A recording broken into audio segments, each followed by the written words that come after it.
Almost 10 years have passed since EA and Maxis released The Sims, a combination of virtual dollhouse and people simulator that initially seemed like a gamble, but quickly blossomed into a huge hit that tapped into the mainstream market like few games before or since. The creation of famed SimCity designer Will Wright, The Sims lets you create virtual people and control every aspect of their lives. Altogether, the series has sold more than 100 million copies, making it the most successful PC game franchise of all time.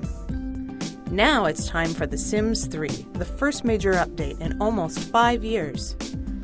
The Sims 3 should be a huge leap forward for the series because the focus is no longer on a single house.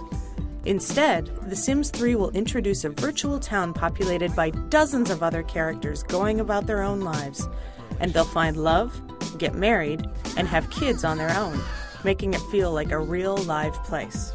Meanwhile, your characters can go across the street or across town without ever hitting a loading screen, which means you're no longer spending your entire day around the same house. If you have a family of characters, you can seamlessly jump from one member to another, whether they're hanging out at the park, studying at the library, working out at the gym, or just lounging on the couch at home. The Sims 3 is also less about the mundane details of everyday life and more about having fun. In the first 2 games of the series, your characters had to go to the bathroom constantly. In The Sims 3, your characters have much stronger bladders, and they only have to go to the bathroom once or twice per day.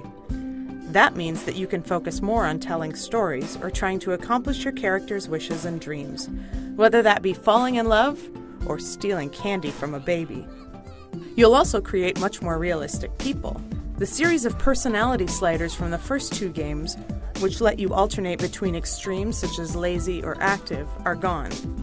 Now you can mix and match up to 5 different traits to create almost any kind of personality. These traits range from athletic to flirty to kleptomaniac. EA likes to say that The Sims is about telling stories, and The Sims 3 will let you record movies in-game that you can then edit on the Sims 3 website. You can take your finished creations and share them online, posting them to sites like YouTube. You'll also be able to share a lot more, from custom furniture patterns to characters themselves. The Sims 3 is in the final weeks of polish and testing at EA, and we've had a chance to see the game running several times now. The good news is that you won't need an expensive PC or graphics card to run the game. We've seen it running on a new MacBook with integrated graphics just fine. Yes, that's right. The Sims 3 will ship for the Mac in addition to the PC. When you put it all together, it's clear that The Sims 3 promises to be a huge leap forward for SimKind and gamers alike when it ships on June 2. It will also be the game that helps to usher in the second decade of The Sims.